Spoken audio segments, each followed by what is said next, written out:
வணக்கம். நான் உங்கள் ஊடகவியலாளர் சங்கர். இப்பொழுது நாடு முழுவதுமே எலிக்காய்ச்சல் மற்றும் டெங்கு காய்ச்சல் பரவி வருவது எங்களால் அவதானிக்கக்கூடியதாக இருக்கிறது. அந்த வகையிலே கடந்த வாரம் நான் எலிக்காய்ச்சல் தொடர்பான ஒரு விழிப்புணர்வு காணொலி ஒன்றை நான் பதிவு செய்திருந்தேன்.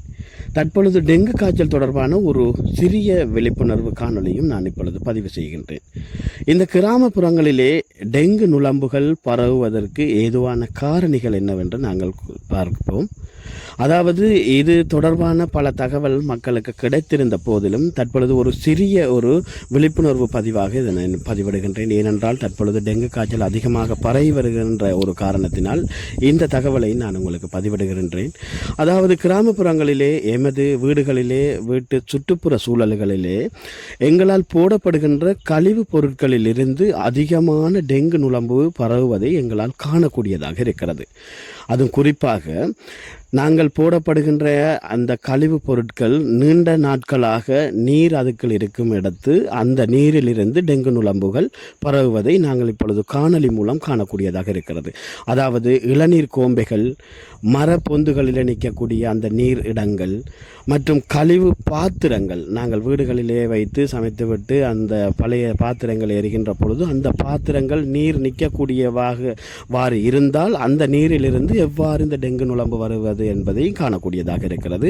அது மட்டுமல்லாமல் சில இடங்களிலே பார்க்கின்ற பொழுது இந்த கோழிகள் அல்லது தாரா குடிப்பதற்காக தண்ணி வைக்கக்கூடிய பாத்திரங்களிலே நீண்ட நாள் அதிலே தண்ணி இருக்கின்ற பொழுது அந்த பாத்திரத்தில் இருந்து எவ்வாறு இந்த டெங்கு நுளம்பினுடைய அந்த குடம்பி அந்த முட்டை எவ்வாறு நுளம்பாக உருவாகுவது என்பதை நாங்கள் இந்த காணொலி மூலம் பார்க்கக்கூடியதாக இருக்கிறது. இப்பொழுது பாருங்கள், அந்த குடம்பி எவ்வாறு அந்த நுளம்பாக பரவுகிறது என்பதை. வீடுகளிலே அதிகமானோர் அந்த பூச்சாடிகள் தொங்கவிட்டப்பட்டிருக்கிறது. அதில் பராமரிப்பு இல்லாத அந்த பூச்சாடிகளிலே தண்ணி நிற்கின்ற பொழுது அதிலிருந்து அதிகமான நுளம்பு வருவதை காணக்கூடியதாக இருக்கிறது. வீட்டினுடைய சமையல் அறையிலிருந்து வெளியே வரக்கூடிய கழிவு குழாய், அந்த கழிவு குழாய் பராமரிப்பு இல்லாத போது அந்த கழிவு குழாயிலுமிருந்து அதிகமான டெங்கு நுளம்பு வருவதை காணக்கூடியதாக இருக்கிறது. அது மட்டுமல்லாமல் எமது சுற்றுப்புற சூழலில் இருக்கக்கூடிய பழைய தேங்காய் தும்புகள், தேங்காய் மட்டைகள், பழைய குப்பைகள், பழைய பாத்திரங்களில் மற்றும் ஏனைய கிணத்தடியிலே காணக்கூடிய நீர் நிலைகள், அது மட்டுமல்லாமல் தண்ணீர் தொட்டி அடியிலே காணப்படுகின்ற தேங்கி நிற்கக்கூடிய அந்த நீர்நிலைகளிலும் இருந்தும் கூட இந்த டெங்கு நுளம்பு அதிகமாக வீடுகளுக்கு வருகிறது. வீடுகளுக்கு அந்த டெங்கு நுளம்பானது டெங்கு காய்ச்சலை பரவக்கூடிய இரண்டு நுளம்புகள், ஒன்று ஆண் நுளம்பு, இரண்டாவது பெண் நுளம்பாக இருக்கிறது.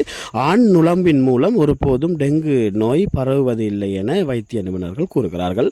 பெண் நுளம்பானது எவ்வாறு இருக்கும் என்று பார்க்கின்ற பொழுது கருப்பு நுளம்பாக இருக்கும். அந்த நுளம்பு மேலே வெள்ளை கோடுகள் காணப்படுகிறது. இந்த நுளம்பு நேரடியாக இப்பொழுது பாருங்கள், மனிதனுடைய உடலிலே எவ்வாறு அந்த நுளம்பு மனிதன் உடலில் இருந்து அந்த இரத்தத்தை உறிஞ்சி எடுக்கிறது என்பதை நாங்கள் காணொலி மூலம் பார்க்கக்கூடியதாக இருக்கிறது.